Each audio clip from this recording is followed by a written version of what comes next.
Hello friend and अस्सलाम वालेकुम। Welcome to easy learning 700। ये MGT 402 की लेक्चर सीरीज़ है और कॉस्ट अकाउंटिंग हम पढ़ रहे हैं। आज का लेक्चर जो है वो है 35 और बजटिंग पढ़ रहे हैं हम। स्टार्ट करते हैं आज की वीडियो को। तो ये एक कंपनी दी हुई है जो 3 डिवीज़न यानी मतलब 3 जगहों पे बेचती है, टाउन ए, टाउन बी, टाउन सी के अंदर। और प्रोडक्ट है इनकी XY।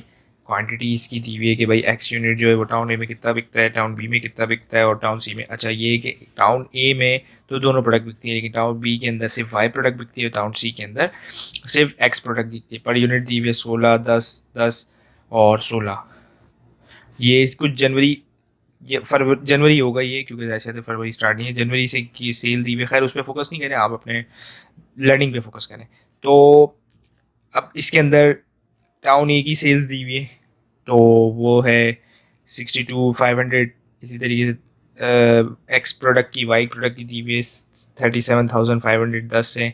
और एक्स वाई और एक्स जो है वो 62,500 है और 77,500 है। इसी तरीके से इसके अंदर भी यही दिया हुआ है कि भाई टाउन ए जो है वो अपना एक्स जो है वो 4,000 है, और टाउन बी जो है वो टाउन बी जो है वो एक्स प्रोडक्ट बेच रहा है 12,000 की, 12,500 की। और टाउन सी के अंदर जो है सिर्फ वाई प्रोडक्ट बिक रही है, वो भी 9,000 रुपये की।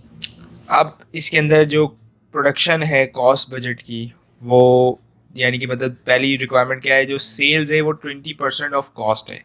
यानी कि मतलब जो सेल्स है वो आपकी 20%, यानी कि जो सेलिंग प्राइस बन रही है समझ लें, वो जो है वो 120% जो होगी वो उसकी कॉस्ट होगी। दूसरे के अंदर क्या है, नॉर्मल सेल्स जो है वो 120% है, कॉस्ट जो है वो 60,000 रुपये, नेट सेल्स एट कॉस्ट जो है वो 20,000 रुपये, और नेट सेल 90% ऑफ कॉस्ट जो है वो 27,000 रुपये है। तो इन सब का टोटल जो है वो मिला के 1,07,000 रुपये बनता है। और sales production 20% gross profit as sales 50%। देखते हैं ये कैसे होता है। आप कॉस्ट ऑफ गुड्स सोल्ड है तो 20% है, तो यानी कि मतलब आप आपकी सेल्स दी हुई है 96,000, आपने उसको डिवाइड किया 120, क्योंकि क्वेश्चन के अंदर क्वेश्चन अगर आप देख पढ़ेंगे तो उसके अंदर आपको सेल्स दी हुई थी कितनी, 20%, यानी कि 120% जो थी आपकी sales at cost of product. यानी मतलब आपको सेल्स दी हुई थी और कॉस्ट जो थी वो आपको निकालनी थी, तो आपने डिवाइड किया 120 से और मल्टीप्लाई बाय 100 कर दिया, तो आपके कॉस्ट ऑफ गुड्स सोल्ड 80,000 आ गई। अब फॉर्मूला ये है कि कॉस्ट ऑफ गुड्स सोल्ड जो है वो प्लस करेंगे किसके अंदर, कॉस्ट ऑफ फिनिश गुड्स, और फिर क्या cost of good available for sales, और फिर क्या माइनस कर देंगे ओपनिंग फिनिश गुड्स इन्वेंट्री, और cost of good to be purchase जो है वो आप उसको यानी कि मतलब लेस कर देंगे।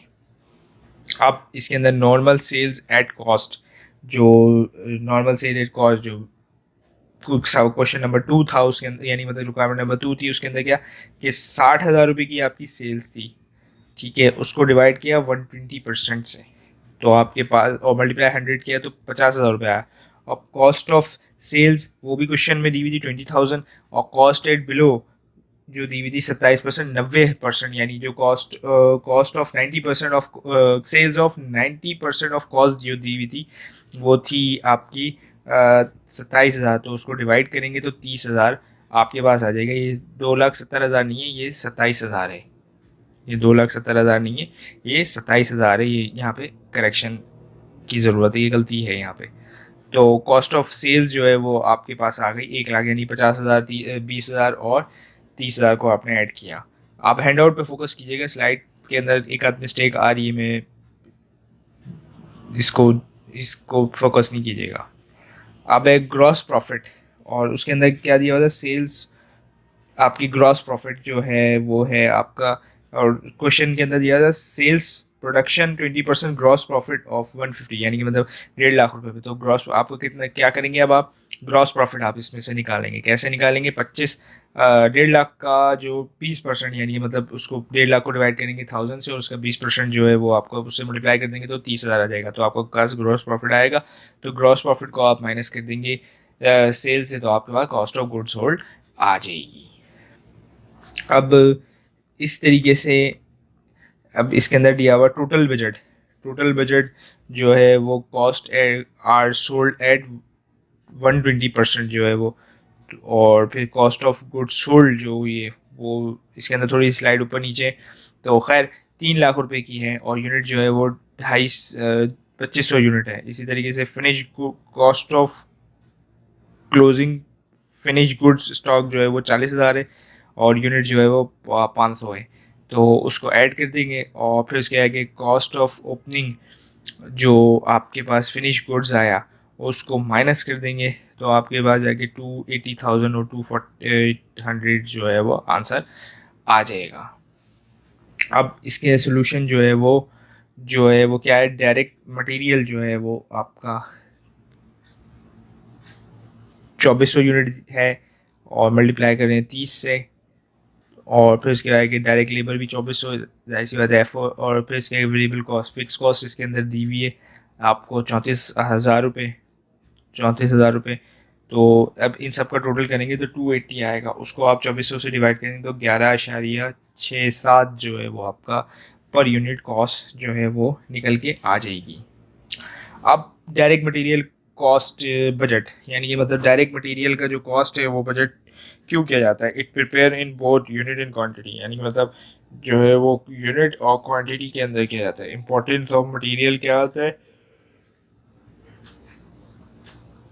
ये हेल्प करता है किसके लिए कि मिनिमम और मैक्सिमम स्टॉक के लिए। मतलब क्या कि कंपनी के अंदर हमेशा ना तो ओवर स्टॉकिंग की जाती है ना अंडर स्टॉकिंग की जाती है। जैसे कि मतलब अब जैसे मिसाल दे दिया है, कंपनी जो है वो प्रोडक्शन करती है 1 महीने का स्टॉक, उनकी पॉलिसी है कि वो 1 महीने का स्टॉक अपने पास रखेंगे। अब अगर 1 महीने के स्टॉक से नीचे हो जाएगा तो वो ऑर्डर लगा देंगे, और मैक्सिमम जो उनकी पॉलिसी है वो 1.5 महीने का स्टॉक रखेंगी। तो 1.5 महीने से ज़्यादा वो स्टॉक खरीदेंगे, क्यों? क्योंकि अगर ज़्यादा स्टॉक खरीदेंगे तो अपना पैसा फंसाने वाली बात है, और कम स्टॉक खरीदेंगे तो अपनी प्रोडक्शन को डिस्टर्ब करने वाली बात है। तो दोनों में ही कंपनी का नुकसान है, तो इसलिए कंपनी जो है वो मैक्सिमम और मिनिमम स्टॉक मेंटेन रखती है। हेल्प करती है किसी परचेज डिपार्टमेंट में कि परचेजिंग शेड्यूल, यानी कि जाहिर सी बात है कोई भी कंपनी जो है वो ऐसे नहीं होता कि कोई रिक्वायरमेंट आई तो उस वक्त ही परचेज ऑर्डर दिया। वो ये होता है कि पहले से ही बैकअप में रखती है, और फिर उसके बाद जाके जैसी ऑर्डर आता है तो वो अपनी प्लानिंग के तहत ही जैसे वो चला रहे होते हैं तो उसको फुलफ़िल कर देते हैं। ये नहीं होता कि ऑर्डर आ गया अब हमें माल उठाना है और ये करना है वो करना है, ऐसा नहीं होता। प्लानिंग के साथ सारे काम होते हैं। और फाइनेंशियली अरेंजमेंट, यानी कि भाई अब जाहिर सी बात है माल उठाने के लिए या माल बिक रहा है तो यानी कि मतलब माल उठाने के लिए आप यानी कि जो भी चीज़ें करेंगे वो फाइनेंस से रिलेटेड होंगी। अब फाइनेंस इसके अंदर ज़रूरी है, जैसे कि आप ज़्यादा माल अपने गोदाउन में ना रखें और कम माल भी अपने गोडाउंस में ना रखें। ज़्यादा माल होगा तो कंपनी का लॉस है, कम माल होगा तब भी लॉस है। ज़्यादा माल होगा अपना कैपिटल फंसा लेंगे, और कम माल होगा तो कस्टमर की रिक्वायरमेंट फुलफिल नहीं कर पाएंगे तो उससे भी नुकसान है। तो फाइनेंशियल अरेंजमेंट में भी आसानी रहती है। अब क्या है कि एक 1 यूनिट है जो फिनिश गुड्स कंज्यूम होता है, उसके अंदर क्या होता है कि मटेरियल ए जो है वो 2 किलो लगता है और मटेरियल बी 10 पीस लगता है और मटेरियल सी जो है वो 0.5 लीटर्स लगता है। अब मटेरियल जो है यानी कि मतलब रॉ मटेरियल कंजम्पशन प्लान कितने का है, 2400 यूनिट बनाने हैं आपको। तो मटेरियल ए कितने का लग रहा है, 2 रुपये पर केजी, यानी कि मतलब कितने का हो गया, 2 केजी लग रहा है आपका 4800 4800, और मल्टीप्लाई बाय 5 रुपये का रेट दिया हुआ है, तो इस तरीके से आ गया 24,000।